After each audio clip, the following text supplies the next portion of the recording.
The growl of a motorcycle sliced through the stillness of a suburban street, its echo bouncing off pastel houses as Jake rolled his bike to a stop outside a duplex. The yellow siding was chipped, a far cry from the polished chrome he'd spent hours shining. He'd moved in with his mom, a fresh start after years locked away, 5 to be exact, in a concrete box where the only freedom was the hum of his thoughts. Now the quiet unnerved him. Too soft, too open. A kid, Noah, stood on the sidewalk, basketball in hand, staring at the bike like it was a spaceship. "Sweet ride," Noah called, dribbling closer, his sneakers scuffing the pavement. "Thanks, kid," Jake said, tugging off his helmet. Sweat beaded on his brow, and he wiped it with a sleeve, revealing a flicker of ink, a remnant of a life he'd left. "I'm Jake, you?" "Noah," the boy said, bouncing the ball once, twice. "Mom says I should be doing homework, but this is way cooler." Jake chuckled, leaning against the bike's warm frame. "Smart, Mom. Homework's the play, but if you ever want to check this out up close, I'm around." A sharp voice cut in. "Noah, inside, now!" Clara, Noah's mom, marched over, arms crossed like a barricade. Her eyes narrowed on Jake, taking in the leather, the tattoos peeking from his cuffs. "You, keep away from my son. I don't know what you're up to, but we don't need it here." "Just being friendly," Jake said, hands raised in surrender. "No trouble, promise." She didn't soften. "Friendly doesn't ride in on that thing. Stay clear." She ushered Noah inside, the screen door slamming behind them. Jake exhaled, the weight of her glare familiar. He'd felt it before. Guards, neighbors, even his own reflection some days. Prison branded you, even when the bars were gone. The next night, the street came alive again. Engines growled as Jake's buddies rolled up, 6 of them, leather vests and loud laughs, their bikes lining the driveway like a steel parade. They were planning a rally, a fundraiser for a youth program Jake had sketched out in his head during sleepless nights inside.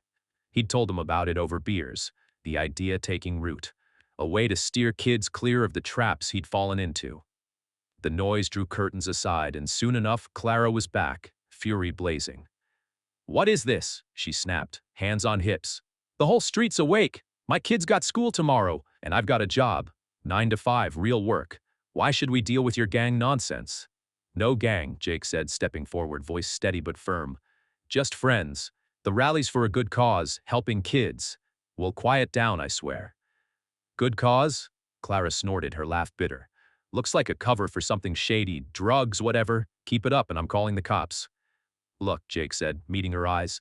"I get it. You see the bike, the crew, and you think trouble, but you shouldn't judge a book by its cover.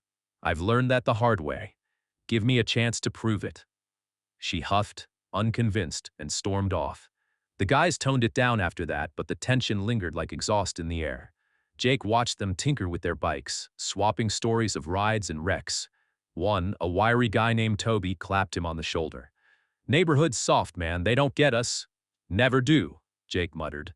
He'd seen it in prison, too, people boxing you in before you could breathe. "Folks see the ink, the rap sheet, and that's it," he told Toby once, back when they'd met at a halfway house. "But I turned it around, got a degree, started over." Toby had nodded, his own story echoing. Petty theft to mechanic, a grind to reclaim his life. Days later, whispers crept through the neighborhood. Clara caught them at the park, 2 moms huddled by the swings. Heard Clara ditched her husband, left him broke. Poor Noah, no dad around. She's got no business running the PTA with that mess. Clara's jaw tightened as she tugged Noah toward basketball practice. She didn't need their pity, or their half-truths. She'd left for reasons they'd never guess, and the sting of their words only fueled her resolve to protect Noah from whatever Jake might bring. At the gym, Jake leaned against his bike, scrolling his phone. Noah spotted him and grinned. "That bike's dope," he shouted to his buddies, who crowded around, gawking. Clara handed Noah off to another mom and strode over, her patience thin. "Why are you here? This is a safe spot for kids, not whatever you are." "Got a meeting," Jake said, pocketing his phone. "Principal's looking for a teacher. Figured I'd throw my hat in." "You? Teach?" Clara laughed, the sound cold and cutting. "What, how to screw up and land in jail? Spare me." "I've got the creds," Jake said, patting his jacket where a folded resume sat. "Might not look like your average suit, but I'm qualified, degree and all." "Paper doesn't mean you belong," Clara shot back. "I'm PTA president. I'll make sure Principal Harris knows exactly who you are. A biker with a past, not a teacher. She turned on her heel, leaving Jake standing there, the rejection a dull ache. He'd heard it too often. Prison marks you and folks don't let it go, he'd told himself 100 times. But he wasn't just that guy anymore. Back home, he slumped on the couch, the duplex dim and quiet. His mom was out, working late, and the silence pressed in. In prison, he'd met a guy, Rico, a lifer with a knack for words, always scribbling in a notebook. Prison's raw, man, Rico had said, eyes bright. People out there want to hear it, unfiltered. You could reach 'em, show 'em what's real. Jake had brushed it off then, focused on his degree, but now it gnawed at him. He grabbed his phone, hit record, and let it spill. Bike life, the rally, the itch to prove himself. Road out of bars, he called it, uploading it without overthinking. Views ticked up, 10, 50, 100. Small, but something. Then a comment, "Ex-con, tell us more." It lit a fuse. The rally roared through town, a parade of bikes thundering down Main Street, raising cash for a youth program Jake had dreamed up in his cell, mentoring kids, keeping them off the streets he'd once walked. His channel was growing. Hundreds of views now, comments piling up. "Love the bike. What's the rally for?" One stopped him cold. "Ex-con, tell us more." He stared at it, then hit record, the duplex's bare walls his backdrop. "All right," he said, voice rough. "You want to know? Here's the real me." He laid it bare, growing up with no one, bikes his only constant, falling in with a crew that promised more than it gave. "Found a family, thought it was everything," he said, hands gesturing like he could shape the memory. "But they were moving weight, running scams.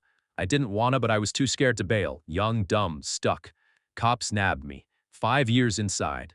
He talked prison. "Education pulled me out, gave me a shot at something new.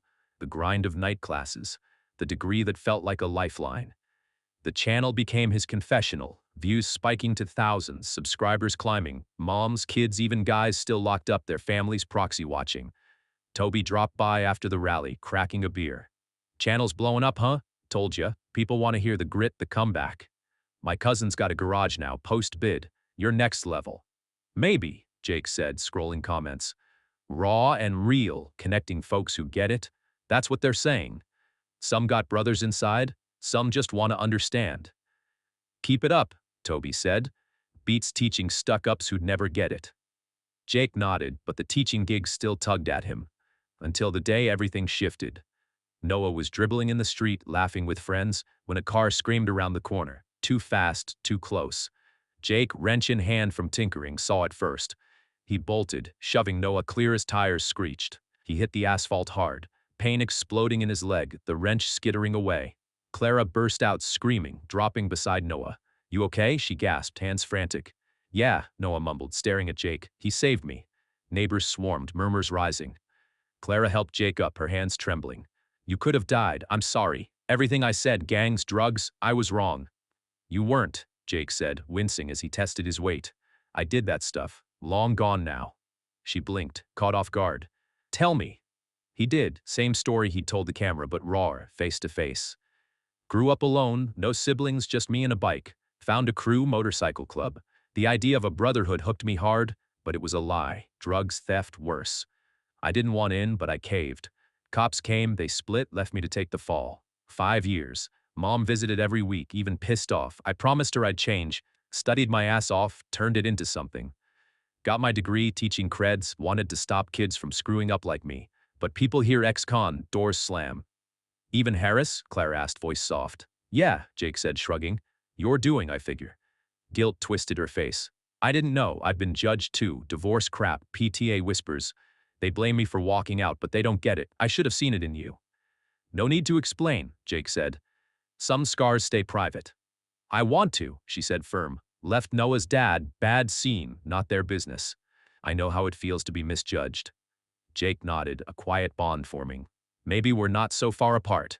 She hesitated, then said, "I can fix this, get you that job." "For real?" Jake asked, surprised. "Yeah," she said. "But the videos, what's that about?" He smirked. "Started as a fluke. Now it's a way to reach further than a classroom. Subscribers are piling up. Some got people inside, some just want to know. Might do more good than teaching." Clara stared. "You're full of surprises." That night, he uploaded the crash. Blurry footage a neighbor sent, his voiceover rough. "Almost lost it today, saved a kid. That's who I am now. It exploded, tens of thousands of views, comments flooding. Hero, keep talking. One hit deep, my brother's locked up, helps me understand. Another, prison hacks next. Jake grinned. He'd seen it inside, guys making mascara from coffee grounds, smuggling peanut butter in socks. He could share that, mix it with the real stuff. The channel wasn't just a spark anymore. It was a fire, and he was all in. Weeks later, Jake stood at the front of a sixth-grade classroom, his leather jacket swapped for a collared shirt that barely hid the tattoos curling up his wrists. The kids adored him, especially Noah, who bounced in his seat, eyes bright with excitement. Mr. Jake says we're helping the homeless next week, Noah bragged as Clara lingered by the door, picking him up after school. The field trip wasn't just an outing. It was Jake's way of showing them what he'd learned the hard way. You can mess up big and still give back, he'd told the class, his voice steady with a weight they couldn't yet grasp. Clara caught the whispers from two PTA moms hovering nearby, their voices low but sharp. He was a junkie, a thug, drugs, gangs, the works. How's Harris okay with this? I got him here, Clara said, stepping forward, her tone cutting through their gossip like a blade. He's killing it with those kids. Don't judge till you know someone. I learned that late, and you should too. They flinched, exchanging uneasy glances. But, one started. Worry about your own lives, Clara snapped, sharp enough to shut them down. She waved Noah over. Let's go, bud.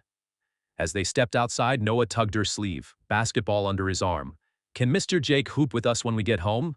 If your mom's cool, Jake said, overhearing as he followed them out, dribbling an imaginary ball with a grin. No street games, though. Learned that one the hard way. Fine by me, Clara laughed, the sound lighter than it'd been in months. She watched them head to the court nearby, Jake showing Noah a crossover move, and felt the shift. Her neighborhood wasn't just tolerating him anymore. It was warming to him. But the real magic was happening online. Road Out of Bars had exploded past 1 million views, subscribers in the thousands, moms with sons inside, kids like Noah who saw a cool biker dude, ex-cons nodding along to his stories. Jake leaned into it, posting prison hacks. Coffee ground mascara for the guys missing makeup, peanut butter smuggled in socks for a taste of comfort, mixed with raw redemption tales. I've seen rough stuff, he told his growing audience one night, the duplex's dim light casting shadows behind him, but the payoffs watching lives shift. Comments poured in, your story stopped me from bad choices. My dad's locked up, your vids helped me get him.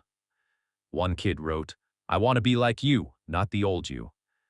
Clara saw it firsthand. She'd started watching too, late at night after Noah was asleep, scrolling through Jake's uploads. You're a star, she said one evening, sitting on her porch as he tinkered with his bike across the street. Noah was out cold after a long game, the rally's youth fund now sponsoring his team's new jerseys. Nah, Jake said, wiping grease off his hands with a rag. Just a guy who messed up and found a mic. Teaching's cool, seeing kids grow is the real win, but this reaches way further. Millions watch this stuff, I heard from a buddy who's been at it longer. Families, cons, randoms, they're all in. You're changing more than you think, Clara said, leaning forward. Noah talks about you nonstop, says you're proof people can turn it around. And me? I've been stuck, you know? Divorce mess, people assuming I'm the bad guy. They don't see the whole story, I keep telling myself. Watching you own your past makes me want to own mine. Jake paused, setting the wrench down. You don't have to spill it. I know, she said, voice soft but firm. But I might. Not yet. Just saying you're rubbing off. He smirked. Good or bad? Good, she said, a real smile breaking through, real good. The next day, Jake took the class to a local shelter, the kids hauling bags of sandwiches they'd made.